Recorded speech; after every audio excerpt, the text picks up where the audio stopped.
knee pain, meniscus tears, jumper's knee, ACL tears. My friends started dropping like flies, with new knee injuries popping up constantly. Not only did I feel for them because they were losing that thing that gives them so much, but I was getting left with less people to skate with. I realized I had to do something. And that's when the obsession started. I read countless research papers on knee health and injuries. I rolled deep in the textbooks again, even had a chat with a fella who claimed he could fix your knee with a puff of smoke. I started observing the skaters I work with closer than ever. It was getting out of hand, and the insanity almost lost me my girlfriend after the 12th night waking her up at 3 AM to chat about ACLs. But it was totally worth it, because in this video, I bring to you the ultimate guide to build strong and resilient knees for skateboarding. So let's get into it.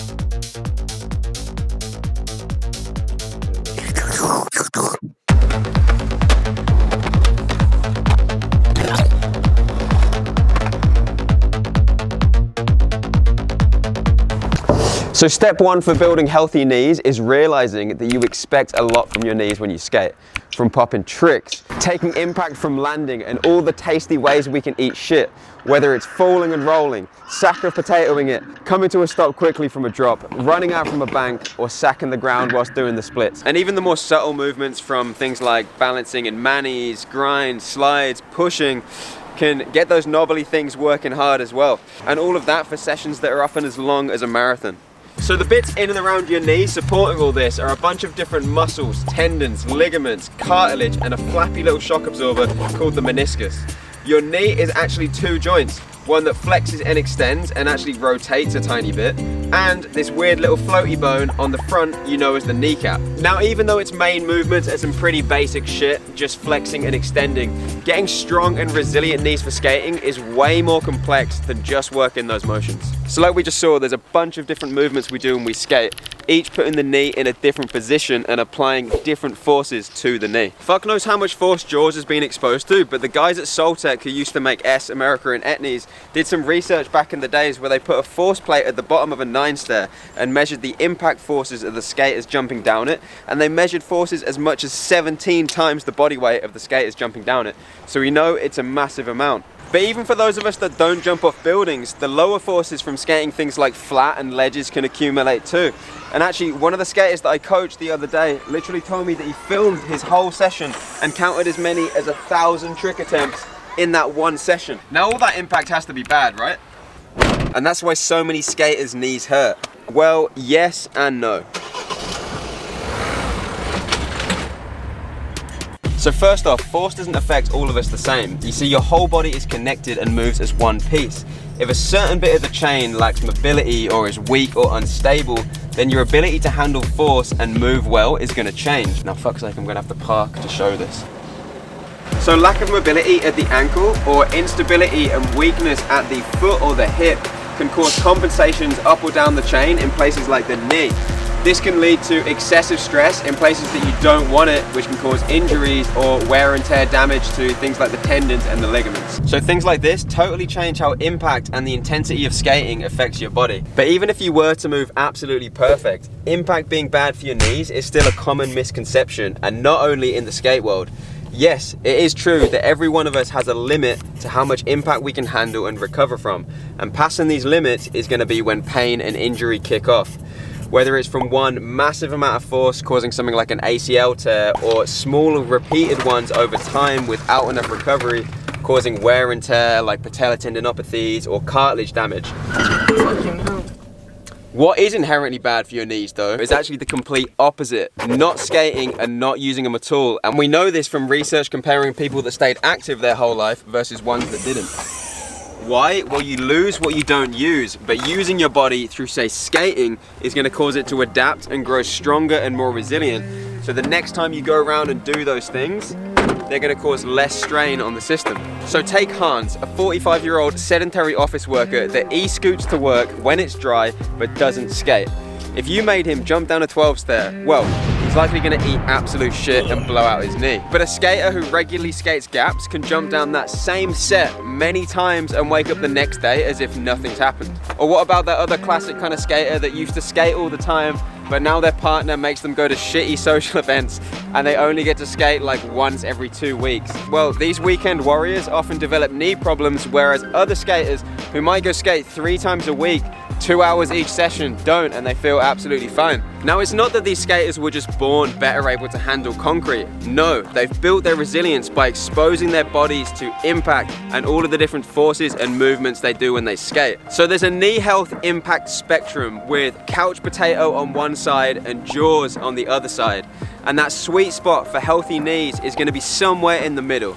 Exactly where is going to depend on the person. The key takeaway here is really that impact is essential to keep your body and your knees healthy. But shocking the system by either way too much force at once or repeated force over time, now that is the recipe for a delicious shit sandwich. So to sum things up so far, how resilient your body is and how much skating destroys it and your knees really depends on how well you move and how much force you can tolerate. This is really the secret sauce to reducing pain, reducing injury risk, and increasing longevity as well. Now, if your goals are to skate for as long as possible whilst reducing pain and injury risk, just skating is not enough, and especially if your go-to recovery methods are beer and kebabs. Let me repeat that. You can't get everything you need to keep your knees strong and resilient just from skating. When you're younger, maybe, but everyone's going to get to a point where it's not enough. And in fact, the way that many people skate can actually lead to pain and injury, which is something we're going to get to later. So what the hell do you actually need to do? Well, let me introduce a tool that is so powerful at making your knees feel good. No, that's an understatement. A tool that, whether you choose to use it or not, will be one of the main deciding factors as to whether you'll keep feeling good in your body as you age, and not just on your board.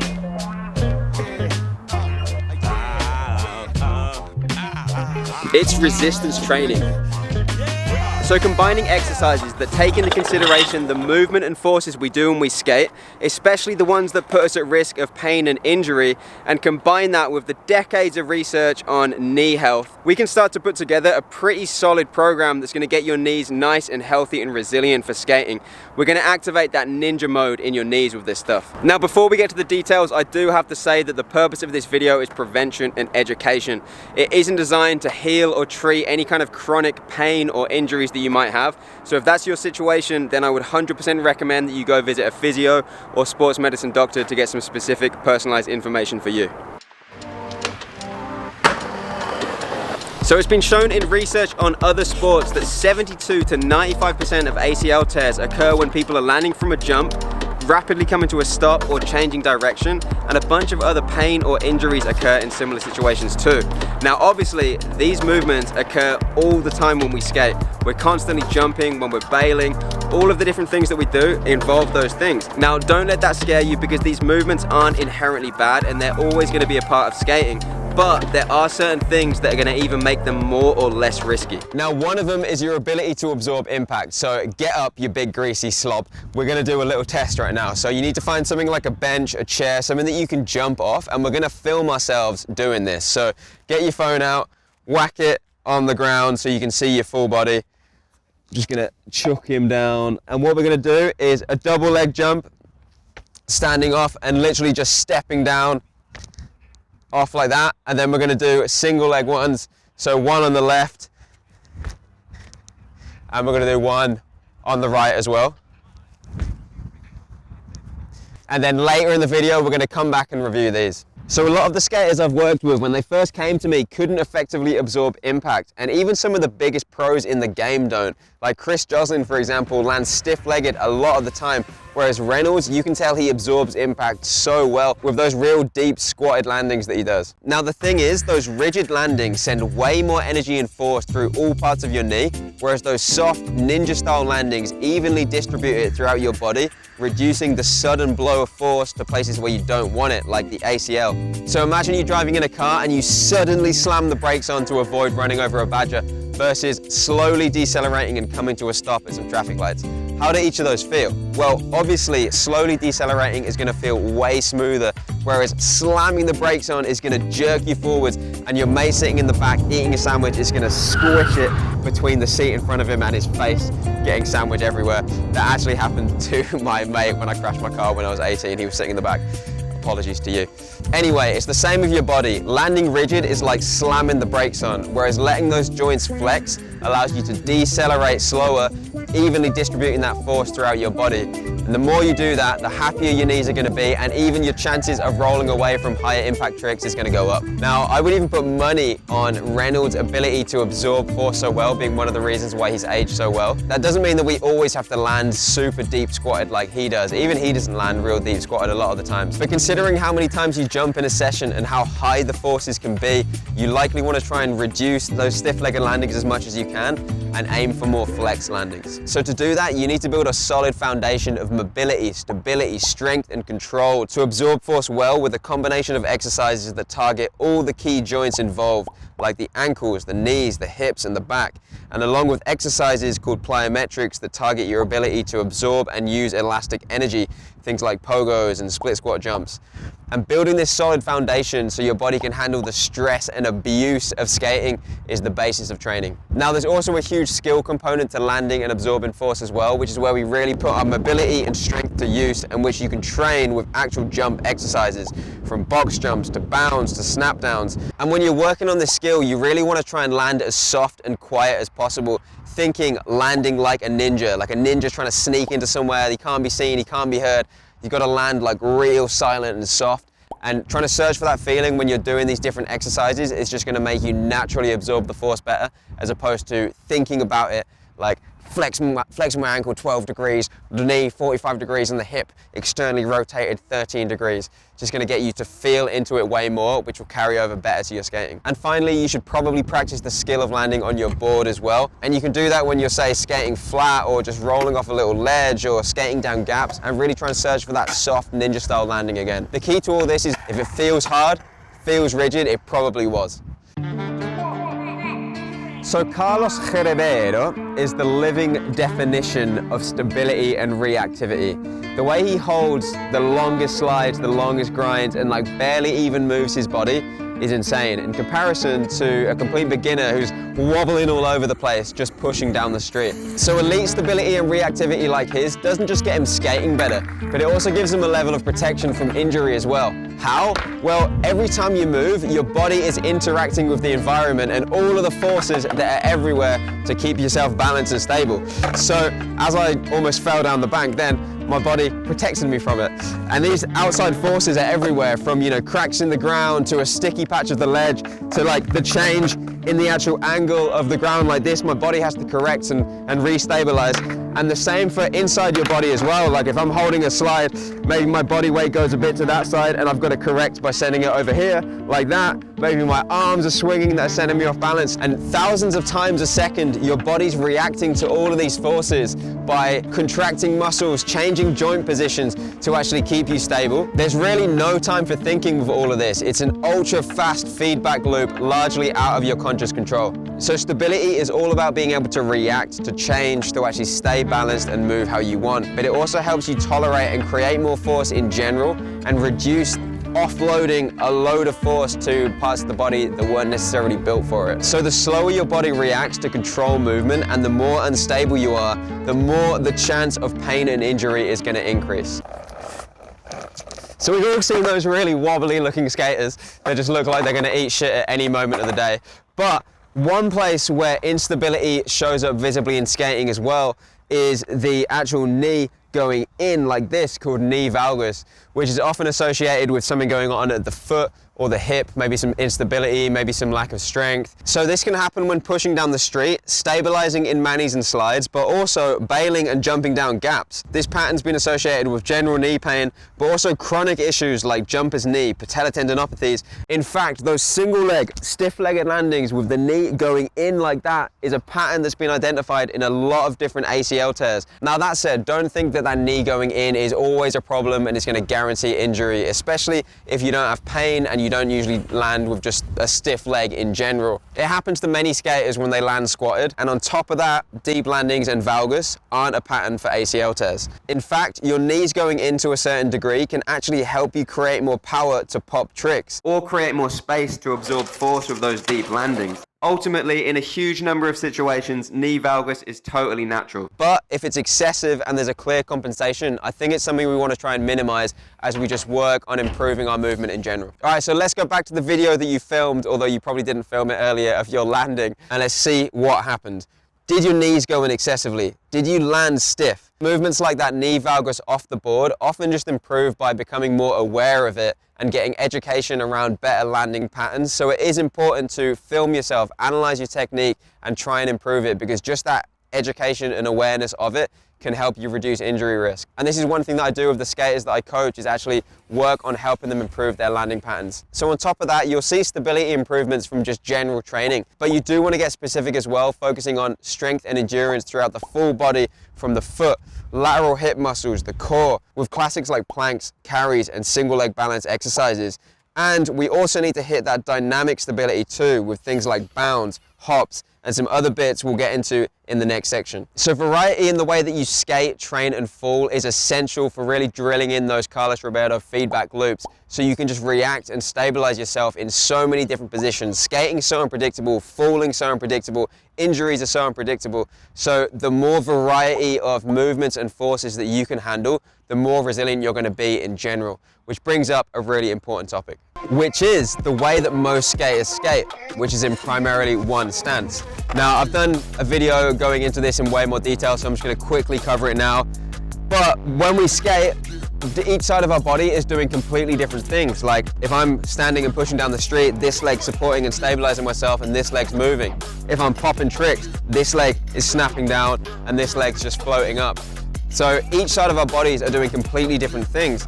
And this is going to lead to potentially imbalances between the strength and capability of each side of your body. Now, imbalances aren't inherently bad, they're normal, and just the human body is imbalanced in general.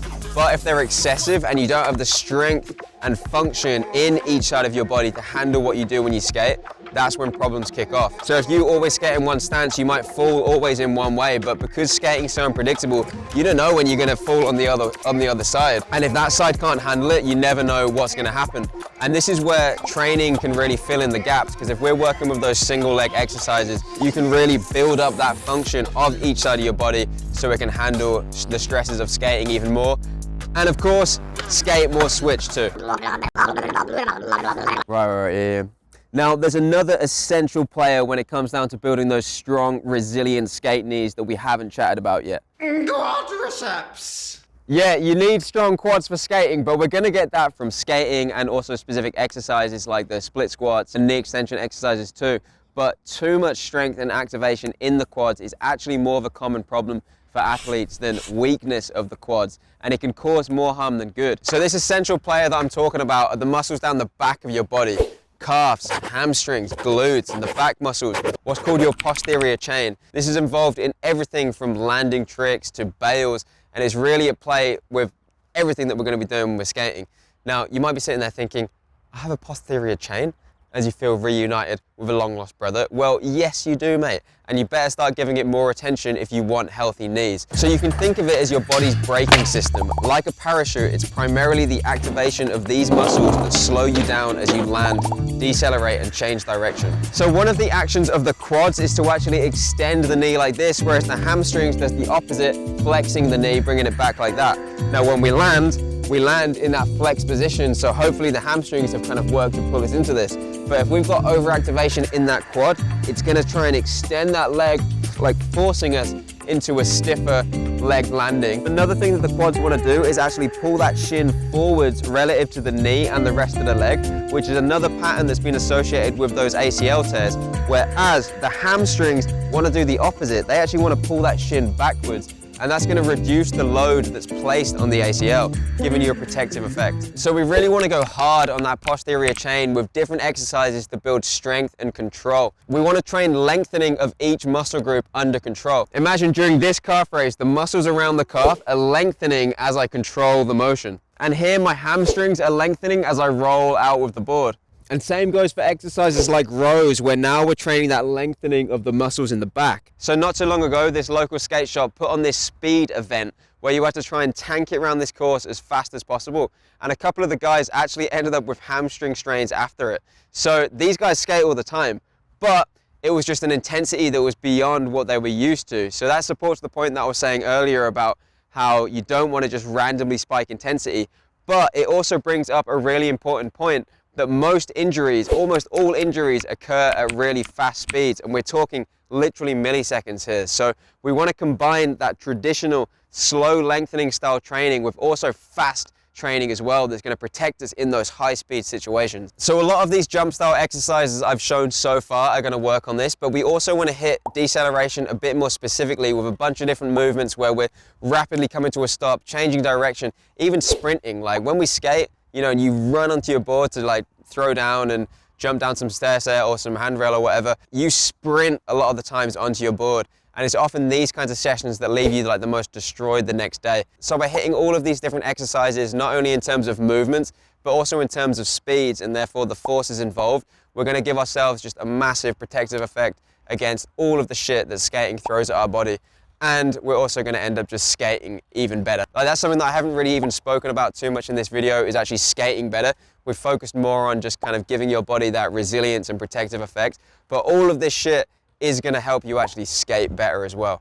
All right, so no matter what the internet says, there's no magic one exercise that you need for knee health. Resilient knees are ones that can handle a huge variety of movements and forces. And by working things like mobility, stability, strength, and control, you just massively raise your tolerance to all of the insane stresses that skating throw at you. It's all about just making your body just way more prepared for what you do when you skate. But alongside making your body an absolute beast, building certain habits can make a huge difference as well. Building the habit of warming up can be a powerful injury prevention tool as well, with different research showing reduction in injuries across seasons. But that doesn't mean static stretching. It means doing exercises that actually prepare you physically and mentally for skating, real similar to the actual exercises that you do for just getting those resilient knees. So next up is what I touched on before, progressively and consistently skating. So not just going for random super intense sessions that spike the intensity way more than what you're used to, or going for way more sessions in the week than you normally do.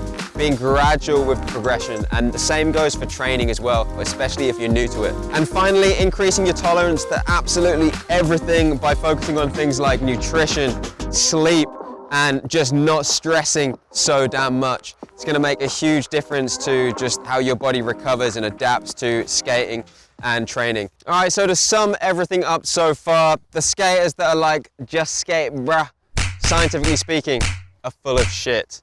If you want to skate for as long as possible, if you want those healthy, resilient knees that really keep you skating and not feeling like a sack of turd for the rest of your life, then you can't only skate. You need to take care of yourself off your board as well and really fill in the gaps that you're not getting from skating, that your knees need to stay pain-free, to reduce that injury risk. So on this channel, I put up a bunch of free content focused on getting skaters feeling better, but also skating better. But if you want some more personalized help with all this stuff, I do online coaching specifically for skaters. I build personalized programs based on the skaters' needs, their training, nutrition, recovery, and we do a bunch of stuff that just helps them with the mindset of skating and working with specific tricks with skating as well. So if that's something you're interested in, click the link down in the description below and hit me up and we can see what we can make happen. So I'm going to end this video with a little question. Now you've got the tools that are going to help your knees feel good, they're going to help you reduce that injury risk. The question is, what are you going to do with it? Are you going to take advantage of it? Or are you going to keep on the same path of not doing any of this stuff? Mic drop, motherfucker.